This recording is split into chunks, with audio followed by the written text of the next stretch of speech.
Hello again everyone and welcome back to Dragon Age Inquisition. We are back here in Skyhold and we are of course going to do the standard thing, I would say, and go back to our War Council and make sure that our advisors have completed all their missions. I'm pretty sure they have done. I think we will have a couple more to send them on as well if memory serves correctly. Regenning the bad goods. The caravan spotted by Sarah's friends was abandoned after our offer to buy it. There is no documentation to show who arranged it. It appears our scrutiny was enough to scare them off. That's fine. Assigning Michael to Chavan. Very good. Michelle. I'll speak to Michelle immediately. From what I hear, he's already struck up a friendship with some of our young soldiers. After one night at the tavern, I can already see him moving into a mentoring position. Cullen. We've got an enchanter staff as a reward for that. Did we not send Liliana on one? We might not have done, to be honest. Okay, so a golden opportunity.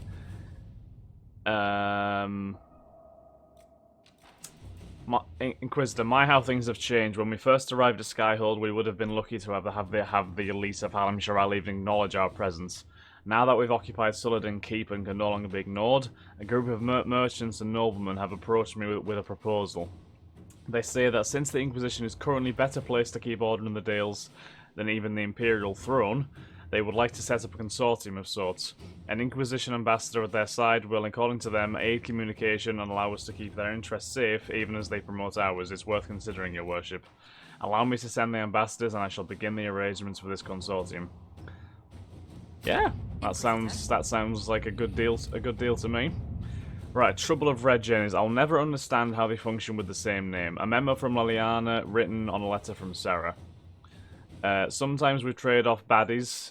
Some noble learns your tricks. A message another Red Jenny, now you're twice as hard to catch. Looks like magic, except no demons. And no magic, I suppose. Anyway, the caravan we took over, there's 2 leads on that from 2 of the Jennies. Good ones, too. Simple sketches of the other Red Jennies and their locations are scrubbed below. Their mustaches seem improbable. Nevara, Juhi, Tantavale, Sharad. Funded from Tantavale, they may be open to an alliance after the trouble in Kirkwall. And yeah, we could also do that, but yeah, we'll just go with Liliana's method for this one. There is this one we need to do as well, deal with Lord Bastille Maron, but we need to send Josephine for that one, because I don't like Cullen's method of kicking her out of the Inquisition just because Basile's being a bit of a prick. So yeah, I think that's it in terms of operations we can set on for now. So we'll back up. We will need to use the Amulet of Power as well on somebody. There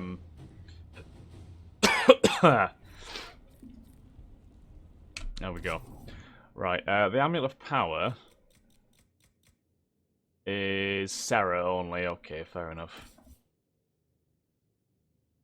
Just for argument's sake, we'll use it. Otherwise, it's just going to clog up our inventory, isn't it? There you go. Have fun. Have fun, Sarah. Right, now we do also have a quest to sit on the throne and judge a prisoner, don't we? So let's go and do that now. While we're here. I'm not sure what prisoner it is, but I think it's something from Emperors de Leon. It might be a Red Templar of some description. Let's find out.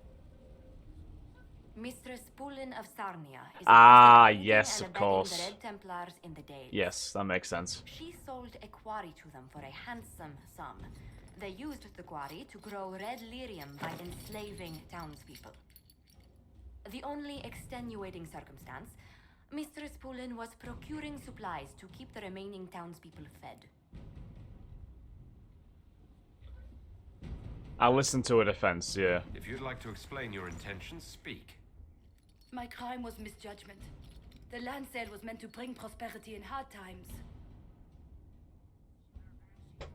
Yet you Is kept that it? taking coin from the Red Templars, even after you realized what they'd done to the people. Why not? It bought food for the ones remaining. Isn't that enough? That's a great shot on my leg there, yep. Tell me which you weigh me for.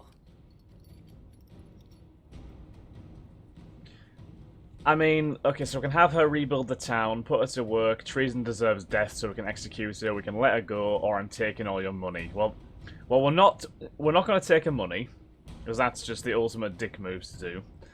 I don't think we want to let her go, because she did obviously sell out a lot of people.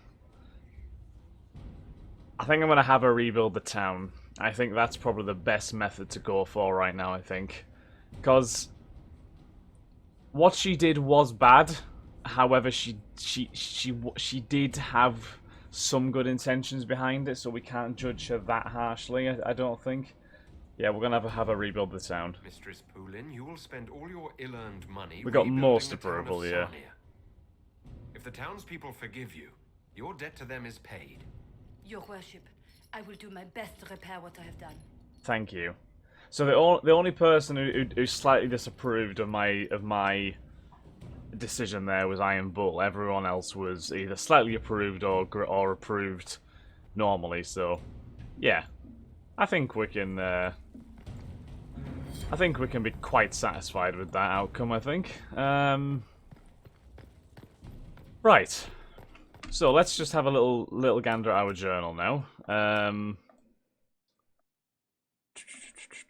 So we could go to the western approach, or we could start focusing on doing out some quests for our companions.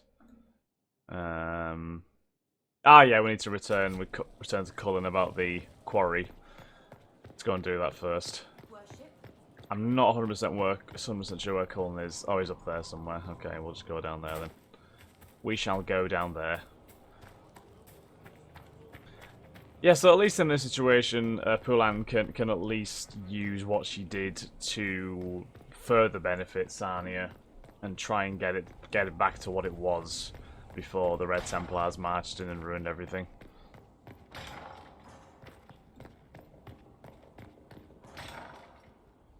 Okay, Cullen. I've been reading the letters found in the quarry. Samson is making red lyrium from people? Not anymore. Not in that mine. I knew Samson had fallen, but this... it's monstrous. We have to put an end to him. Look at these orders from the encampment. That armor must give Samson extraordinary power. We may not be able to stop him. All the more reason to try, yeah. Samson's a menace. If we can't defeat him, no one stands a chance. Then we must destroy the armor. But I couldn't say how. Templars are trained not to destroy expensive magical equipment. Perhaps Dagna has some ideas. She crafts the impossible every day. That is a good shout, yeah. Speak with Dagna about Samson's armor. Let's go and do that first, yeah. At least while we're down there, we can maybe see if we can sell anything else on, or maybe craft some more items if need be. Yeah, so we just need to find a workaround, don't we? We need to find a way to get around Samson's barrier that he's kind of erected, which, you know, there must be a way. Everything has a weakness somewhere. And I'm pretty sure if anyone is going to be able to exploit it, it's going to be us, isn't it? So let's go to the Undercroft. Yep. Dagna. Dagna, what have you learned of Samson? He should be dead. I mean, you could make a hat out of red lyrium and kill people, especially the wearer. Samson's armor is genius. To do all this and not go insane, it must be resistant. Or he is insane. Or both. It must be killing him, yeah. In addition to killing others, it's slowly consuming him too. Yes, but slow is not fast. Doesn't matter. I can find a way to hurt him. I just need time and red lyrium. For tests. Is that wise? Everything is safe if handled properly. And you don't touch it long, or breathe it. I mentioned the hat, right? No hat. Time. Yeah, please don't make a red lyrium hat, thank you. I'll get what you want. No shoe. I've work to do. Go to the war table to find Samson's weakness. Okay. Can do that. I think Cullen's the one person who's not doing anything either, so I'm assuming he's gonna be the one to use to set off that operation as well. Oh, we're going away from the war table here.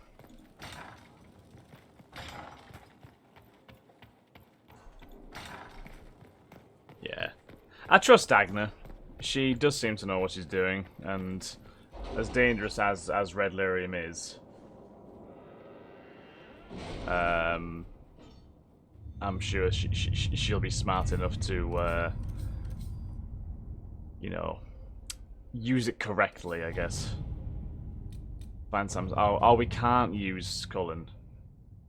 The Red Lyrium is very strange. How Samson's armor hasn't killed him, I don't know. I can find out, but it'll be time and money.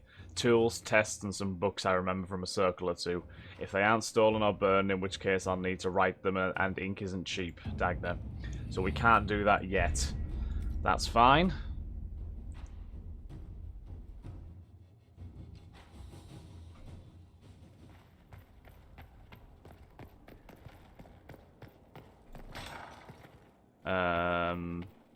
Okay. So let's have another look at our journal. I'm tempted to go and do a couple of the companion quests, considering it's been a while now since we've really focused on them. Yeah, let's go to Val Royeaux. It's been a long time since we've been to Val Royeaux, so let's go and meet Josephine there. We'll just go there. Yeah, that's on the lower level, I think, isn't it? Yeah, so we'll just go there. Dorian, Varric, and Cassandra. Let's go, go, go.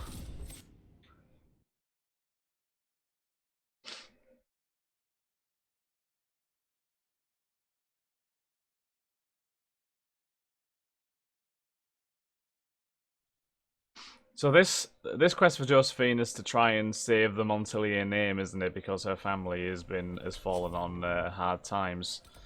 Oh, there's a question mark in Val Royeaux as well. I did not know that. Undiscovered. Oh, was that also just another merchant? That might have just been another merchant as well. Hmm.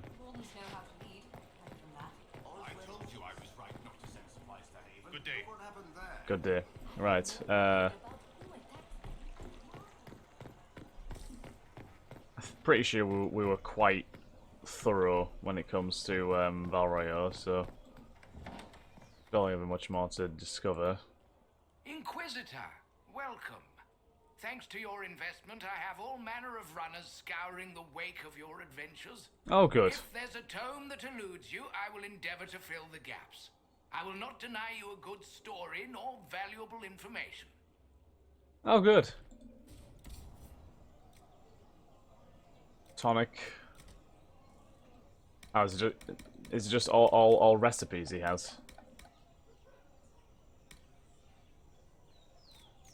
Oh. Ah, so are these like Codex entries which we didn't pick up? Okay. Well, we'll buy all those. Can have a read of them. And we'll buy all the recipes too. And we may as well sell things while we're here. Staff of the Void. I'm pretty sure Dorian couldn't use that. No. Well, he can use it. There's just not much point in him using it. Yeah, all this was just kind of useless stuff to us now. Battlemaster Armor, that was for Cassandra. I'm pretty sure that wasn't as good either. No, okay. Helm of the Inquisitor. No. Yeah, might as well get rid of all this. Amulet of Renewal. Yeah, we didn't want any of this stuff either, did we? Nope. Keep Mercy's Crest because it's nice. It's nice, isn't it? And we'll sell all the valuables too. Make a lot of money off of these valuables. Happy days. Her perfumed sanctuary, Divine Rosamund. Now, here's an interesting story. Rosamund was the youngest divine ever crowned. She was born to the noble Montbelliard family and groomed for the rank of divine by her predecessor, Divine Hortensia II. Records of Rosamund describe her as a radiant beauty, and she captured the hearts and imaginations of the Orlesian public almost immediately. Not long after she was crowned divine, erotic art and literature featuring her began to make an appearance in noble Orlesian circles. The situations depicted in these works were entirely fictional. Divine Rosamund led a life that was beyond reproach, but it seemed that her purity only served to fan the flames of creativity in her followers. To them, a reality was a meddlesome creature to be punted off the nearest cliff, and they showed no restraint in portraying the divine in the midst of activities both forbidden and often physically impossible. Several pages of a pamphlet containing a story about Rosamund still exist in the private collection of a certain gentlewoman who will remain unnamed. One page describes in painful detail Rosamund's perfumed sanctuary. The rest are dedicated to portraying the most holy at her daily exaltations before she is joined in worship by her devoted Templars. Her perfumed sanctuary. How gross. Wow, okay. Where wither grows the simple scent of sprigs anew in furrowed soil, for on the vine are yours and mine. Oh, is this just a poem? Yeah, I'm not going to read that. Siege equipment in Thedas. Siege weaponry has been used in Thedas for centuries, with primitive equipment used as far back as the Third Blight. Nevertheless, it occupies a peculiar niche in the tools of warfare due to its requirements. Any army wishing to produce trebuchets or catapults must be funded and organised well enough to procure both the necessary materials and the military experts to construct them. Throughout history, most armies who fulfilled such requirements did not take advantage of the situation. During the Third Blight, for example, our legions and Monsimard constructed catapults to fling flaming debris at the Darkspawn, but the expense of the weapons did not justify the limited damage they caused. And the Darkspawn were ultimately driven back by the Grey Wardens, not siege weaponry. Tevinter forces similarly had the resources to construct siege weapons when attacking the Free Marchers, or defending themselves against the Exalted Marchers of the Black Age. Instead, the Imperium focused primarily upon the power of its Magisters, who were less powerful but more flexible than siege equipment, and who could more easily fall back when the tide of the battle turned. As a result, in the battles against the Qunari in the Steel Age, the generals found to their chagrin that their great Oxmen had left them behind. Qunari black powder is, most military experts agree, not magic. It is merely an advanced alchemy that makes their cannons more effective than any trebuchet could ever be. I remember the quest in Dragon Age 2 to try and get the Qunari gunpowder was quite an awkward one.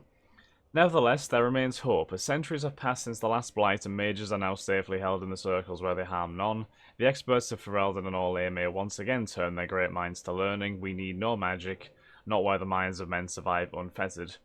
With our resources and our commitment to knowledge, we can easily surpass the brutal Qunari on the field of battle. Notes and letters from Therenfall Redoubt. A drop of blood stains the corner of this letter. Night Vigilant Trent Watch. It is good to hear you escape the Conclave alive. Come to Therenfall Redoubt. Send a bird when you're half a day away. Knight Captain Denham will meet you. Come at night, ensure no one sees you. I will meet you in Denham's office. Things are happening in the Order. We must discuss them privately before you return to your duties.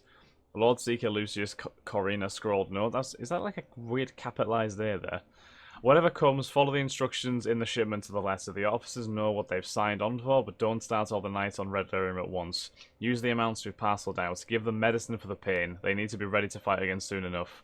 These are your people now, Lord Seeker. Be a better master to them than the Chantry. If I hear differently, you'll answer to the one we both serve. S. This note is creased several times as if it were folded and jammed into a pocket. Be wary. Every Templar will be on the watch for what you are. Lord Seeker is never seen without ceremonial armour. I had a replica made. It should serve your purpose in Therenfall. Remember, Seekers have no place in the new world our master is building. The life of Lucius Corrin ends with you. Oh. Interesting. Okay. To be corrupted. The corruption is taking hold now. What doesn't hurt is numb. Head's all foggy, but the scientist in me can't help but describe what this feels like. My body's breaking down. The fingernails were the first to go. I started to itch all over, and when I scratched, they peeled back. Clumps of hair fell away, then clumps of flesh.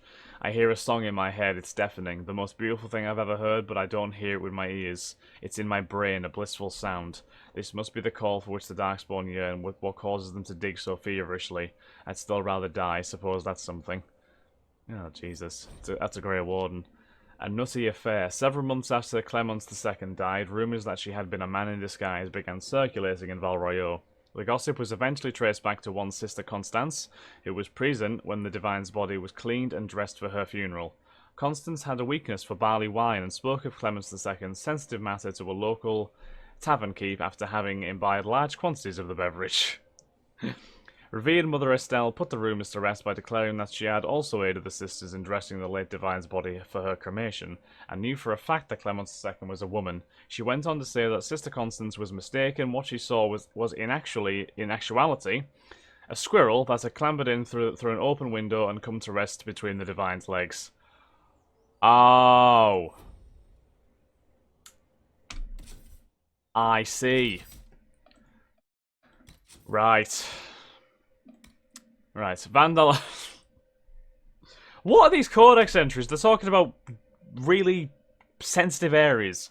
Right, the Vandalari is a flowering shrub related to the rare and nearly extinct Felicitas aria, otherwise known as the Silent Plains rose. Of course, neither variety of aria is a true rose, and they are called roses only because of their sweet scent. The fragrance of the Vandalari, however, is lighter and greener than that of her rare cousin, and redolent of honey and cut grass. The Felicitas aria is best known for being the only plant capable of growing on blighted land. Vandal aria lacks the quality, but is capable of proliferating almost everywhere else, even though she seems to favour dry, arid climes. If left to grow wild, the Vandal would take over a space, choking out any other plant unfortunate enough to be in her way. Right, champions of the just. Blessed are they who stand before the corrupt and the wicked and do not falter. Blessed are the peacekeepers, the champions of the just. Blessed are the righteous, the light and the shadow, in their blood the Maker's will is written.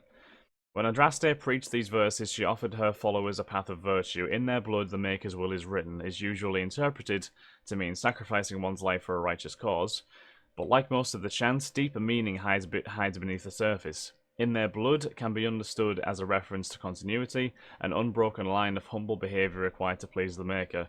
Rather than a physical fight against demon or apostate, Andraste meant this verse as a warning that her faithful should judge their heart's intentions. Questioning those who would lead them astray, champions of the just are those with the courage to admit their wrongdoing, while letting none continue in their sight. Unsurprisingly, the fourth stanza is popular among militant branches of the Chantry, such as Knights of Chanter and the Templar Order. Okie dokie, we've got magic here. What magic? Ah, the Tranquil. That's a horrendous picture, that is, isn't it? That is a nasty picture.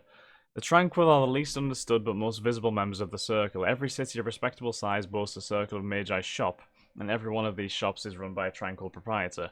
The name is a misnomer, for they are not tranquil at all, rather they are like inanimate objects that speak. If a table wished to sell you an enchanted penknife, it could pass as one of these people. Their eyes are expressionless, their voice is monotone. Incomparable craftsmen they might be, but they are hardly the sort of mages to put ordinary folk at ease. Places. What places have we got that we haven't looked at? Therenfall Redoubt. So this is the fortress which the Red Templars are holed up in, isn't it? I remember, yeah. I've heard the complaints. Some of you do not understand why we train in the castle in the wilderness when you're to seek out corruption among the masses. You question the Seeker's foresight. Doubt assails you. Why have you come to Therenfall? What can you learn here? Oh no, this is Lord Seeker Lucius. This is where he is. I remember now, yes. Because he was the one that fucking bitch slapped the woman in Val Royeaux. Yeah, I remember now. I'm pretty sure he's been corrupted himself. Patience is what you will learn. With no city to distract or tempt you, you'll practice. You will fail, you will suffer, and when we are done, you will be a rock upon which demons break.